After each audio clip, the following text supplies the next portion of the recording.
super suit? What? Where is my super suit? Put it away! Where? Why do you need to know? I need it! Don't you think about running off to doing no daring do? We've been planning this dinner for 2 months. The public is in danger! My evening's in danger. You tell me what my suit is, woman! We are talking about the greater good! Greater good? I am your wife. I'm the greatest good you are ever gonna get.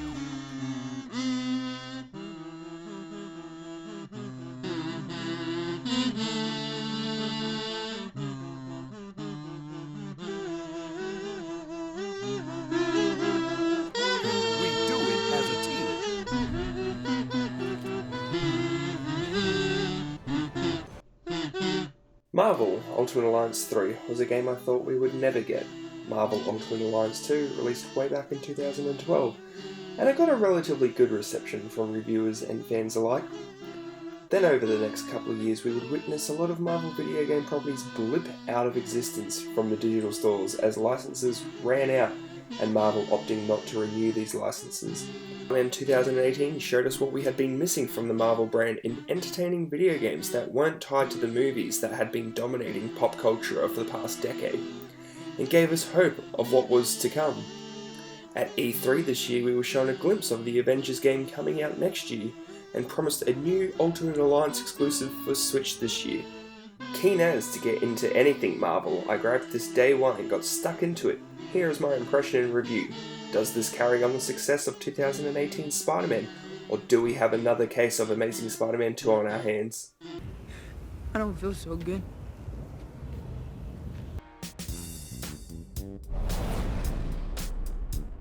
Thankfully I can say this game is nowhere near the dump pile of Marvel games we have had over the past 2 decades, but also wouldn't be on the mantle of them either. I had a lot of fun playing this game. A game like Marvel Ultimate Alliance 3 to me is just like being a kid and having a bunch of toys, picking your favourites then smashing them into each other for fun. This game does deliver that with a great roster, maybe a few questionable character additions, but overall, a great roster. Unfortunately though, whilst it's fun to pick characters and go bash up on enemies, you never really feel like a superhero. I would constantly use my specials and feel like I was doing nothing but chip damage to a lot of minions.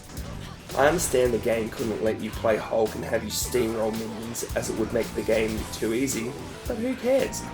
I would rather have a greater time ragdolling enemies across the room and steamrolling through the game than to play these mighty superheroes and watch them go toe to toe with Jeff from Whole Foods. My name's Jeff. Another issue I had when it came to using powers was when you would use the character's ultimate attacks. You would wait and fill up your super meter, and when the time was right, pull the L and R1 trigger to ignite your super. You can activate L and R for each of your party, or if you're playing with friends, they can activate theirs and fire all the supers off at the same time to do a lot of damage. This feature doesn't work for the janky ass camera work they give you though. If you aren't paying attention to where your character was when a friend fired off their super, or where your AI characters were when playing by yourself, you won't be able to check their position to see if you should activate their supers or not, as the screen is covered with text and character images, leaving you blind to decide whether you should use your attack or not. I found myself majority of the time launching a super, then comboing with the rest of my teammates just to see them sitting in the corner, firing off at nothing. Also, this game gets way too busy on screen to focus on what you're doing. Don't get me wrong, I appreciate being able to wail on minions for days, but as you're trying to focus on 4 players at once and the fact that these minions take way too much work to defeat than they rightfully should, the screen just becomes overcrowded, and you'll lose where your character was amongst the sea of colour, and end up popping supers in corners or being knocked out as you're following the wrong character. I know you're probably thinking, how are you losing your character if you're playing someone as big as the Hulk and stands out being a big green guy? But trust me, it happens. Even when playing with 3 friends and picking only one character, unable to swap as they would have the other characters, I still at times felt like I was losing myself. Potentially playing on the easiest difficulty would fix this issue of the screen looking too busy at times, as maybe the enemies die a lot quicker, but I didn't try this difficulty. Then I feel there's an unreasonable grind in this game. At first, I thought characters left in reserve were obtaining small amounts of XP, so they weren't too far behind as you leveled up your main characters. However, that is not the case. You do find XP shards throughout the game, but I found I wasn't getting enough to keep my whole team leveled around the same. In the beginning, I was constantly changing teams to see the different matchups and see fellow team interactions. But after a bit, I noticed that the game was getting a little bit tougher for me. But after about 2 chapters, I found doing this was putting me at a huge disadvantage as the game always felt to be a bit tougher than me.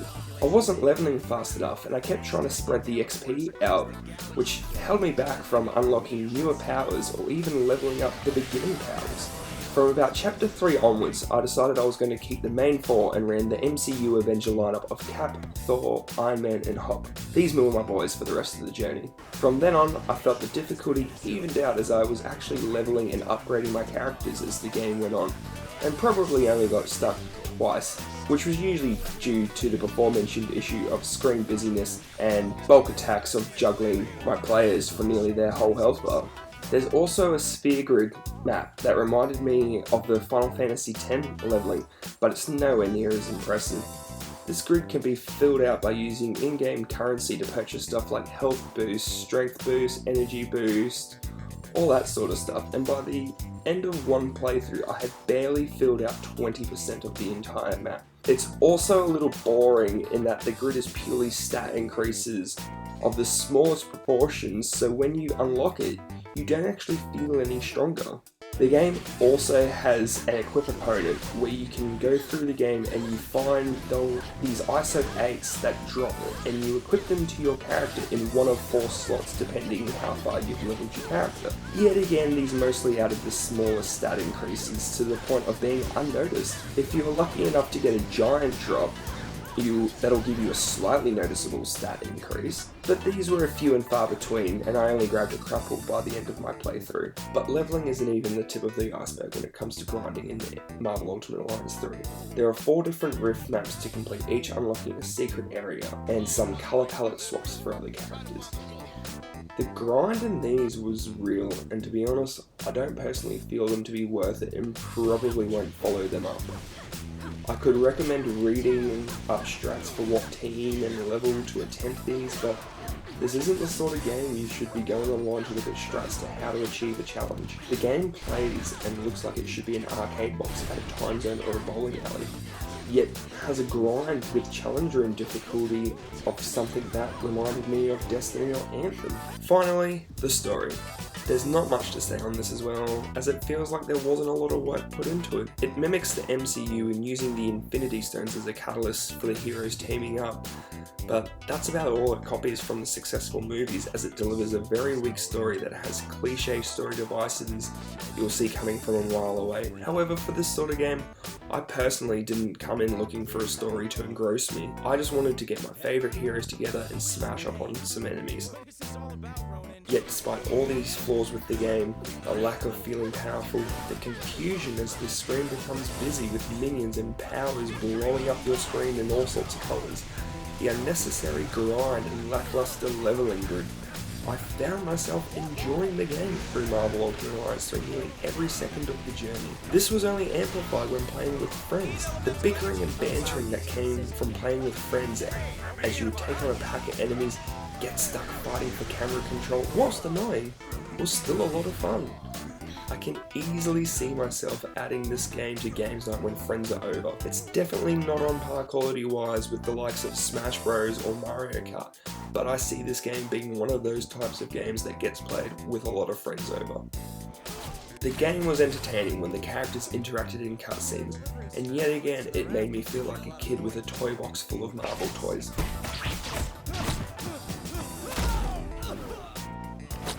It's a total riot.